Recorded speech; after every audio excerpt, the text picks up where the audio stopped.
Hey everyone, in today's video I want to talk about acquiring passive income websites. I'm thinking of websites that are earning income and you may or may not have an active role in running them. In most cases you're going to have to do something.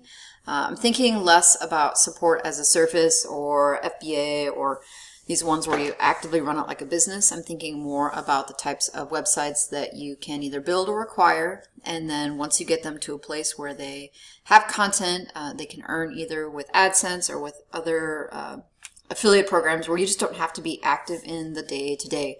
And there are two ways that you could really go about this. One is you could build one from scratch, or you could go ahead and buy one. I have done this myself. And there are definitely pros and cons to doing it one way or the other. When you decide to build a website, the things that are attractive about this is that it doesn't cost you very much. If you wanted to do everything yourself, all you would really need is the domain name and hosting.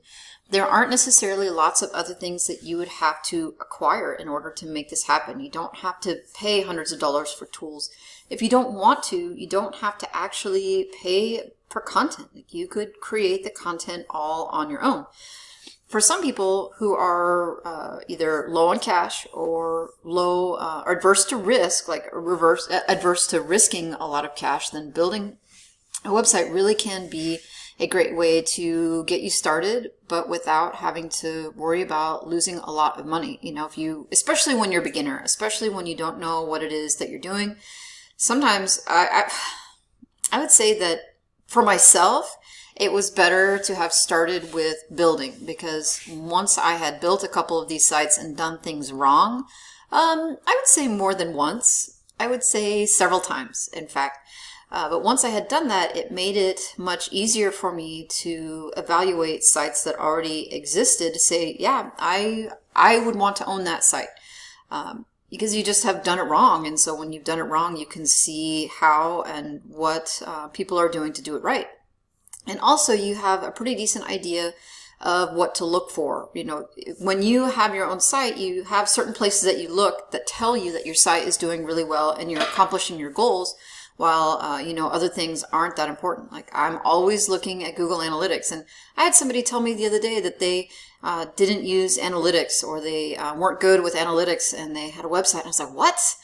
How can you not take a look regularly at analytics? Analytics tells you the traffic, on a daily, monthly, yearly basis. It tells you, the top pages that you have. It tells you how long people are on your site. It tells you whether people are sticking around on your site or they're bouncing back. I mean, there's just so much information there that tells you what your users, what your viewers are doing.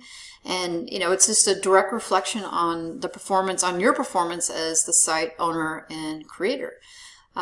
But having that experience, makes it, at least for me, it made it much easier to transition to buying, because I just, for me, knew what it was that I wanted when I went and looked for purchasing a site. Now, I don't think that we all look at the same things. We don't all look for and say, hey, I'd really love a site that had this metric or that metric or whatever. But for me, building a site was the place to get started. Now, having said that, I think that beginners who don't know how to build a site and aren't really that interested in it, there is enough out there now to where you probably could jump the building phase and jump the learning phase and go straight to investing. And I don't know that where I was a year ago, where I was 12 months ago, I would have said that that was the way to go, just because I was so green, right? Like, I just did not know what it was I was doing. I didn't know even where to start. I wouldn't have even known who to ask, who to ask questions of. So for me, it wouldn't have made sense. But there are a lot of people out there who are jumping into this who are way more savvy than I am, or than I was. And I also didn't know a year ago that there was the option now to jump in with, I don't want to call them investment companies, because I don't really think of them as investment companies, but there are people out there now who are running companies where they'll help you acquire the site and then they will help you run it, and they will just pay you, they'll just do a revenue split for the site, and then if you decide that you want to sell it, then you'll be free to sell it whenever you want. Now, I always hesitate because You know, I'm just not a person who naturally trusts. And when you're investing a lot of money, it's hard to just hand over $100,000 to someone and trust that they're going to actually buy the site and then run it and take care of it and pay you like they're supposed to.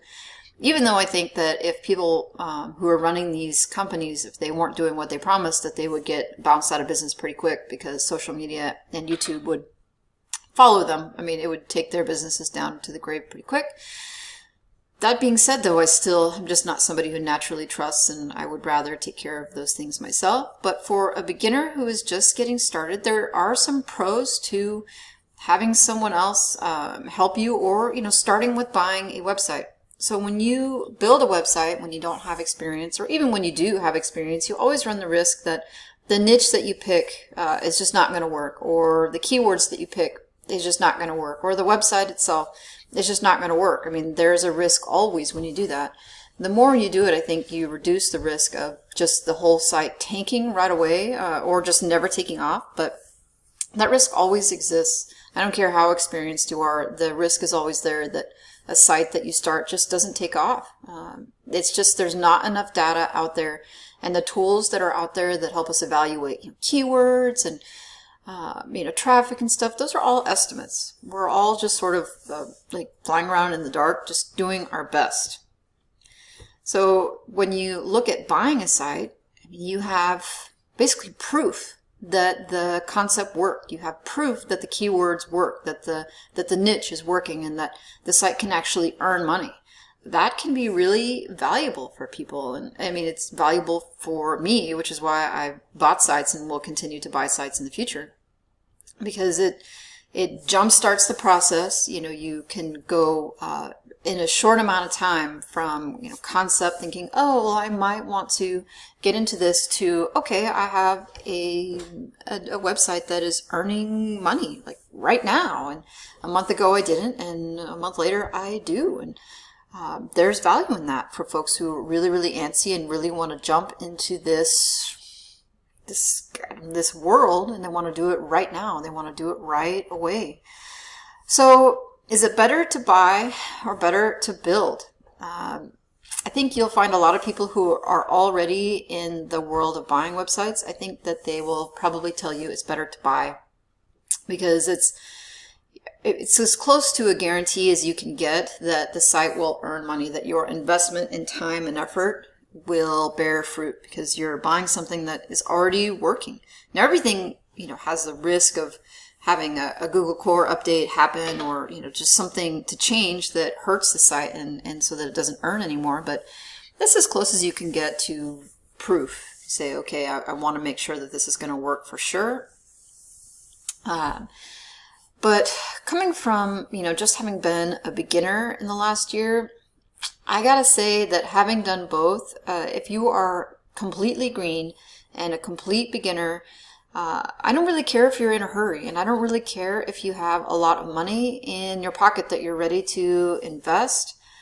I think you are shooting yourself in the foot if you haven't at least started one WordPress site before and haven't gone through, I guess, the pain of, you know, buying a domain name and starting the site and doing some keyword research. And just, for one, you can really see the value when you do go buy a site, you know, when this stuff is really working well, because you've done it yourself and you know what it would cost to pay someone else to do it, you know, and not just in money, but in time. Like, what does this take? How long does this take? I don't know. There's just so much perspective and experience that I have gained from doing it myself. It's hard for me to tell anyone who wants to be a long-term investor in websites to start buying them without ever having run one yourself, or without ever having started one and failed, you know, without ever having had a blog or anything else, because I don't know that you could accurately judge what it is like to own a website. And maybe you end up in the future being in a position where you are left running it, and some of the very basics of it, like how to log into WordPress, you find yourself needing to know in a hurry. And frankly, if you don't know how to run a website, I don't know how it is that you could manage someone else who is running your website. And I feel like this is true in any business. You know, You have staff, right? You know, I don't care if you are a business owner, a doctor, lawyer, whatever. If you have staff on the premises that are doing things that you yourself don't know anything about or couldn't do or couldn't step in or couldn't manage, like, I just don't know how it is that you can be a good supervisor of that person. I don't know how you could protect your business or your asset, because these people, you would have no way to know whether or not they're doing what it is that they promised.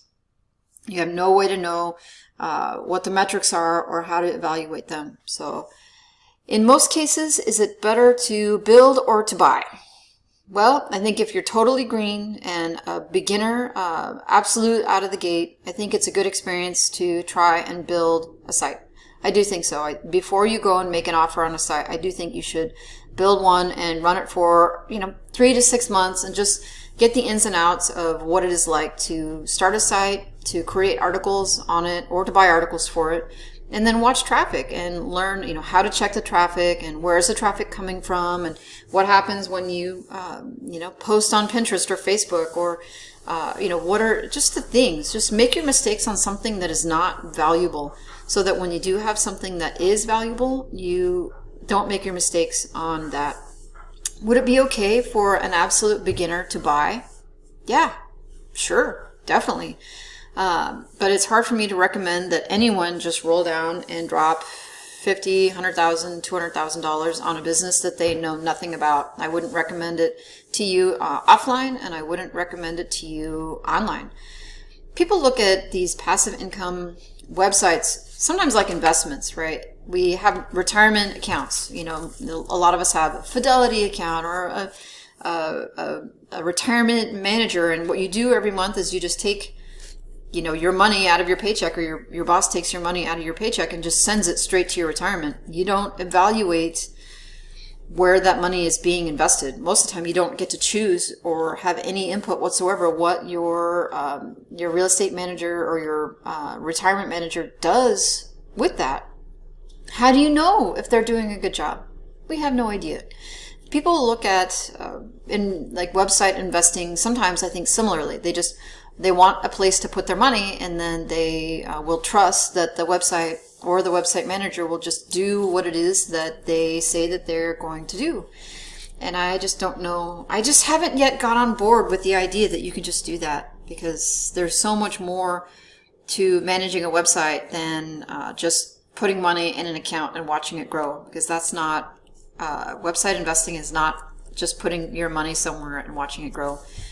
I guess it could be if you had a website manager who you really trusted and you knew enough about it to where you would know if they were not doing the job that they said they were going to do, or if they were not trustworthy. But man, it's super hard for me to just jump in on the whole hands-off approach. But then again, I haven't done it yet. I haven't tried it yet. So who am I to knock it if I have never tried it myself? Anyway, holy cow, I have talked for 13 minutes and I don't even know what it is that I have said. What do you think? Do you think it is better to build or to buy as a beginner? I would love to know what you think about it and why, and if there are any places you think that I should look. Other people's opinions, like blog articles or podcasts or websites or whatever, that would help me, sort of change my mind on this. I would love to hear it. I have gotten some new podcasts recently that have been really awesome. I've learned a ton, and I would love to hear more from you about what you are consuming so that everyone else can see it too. Thanks so much for watching, everyone. We'll see you in the next one.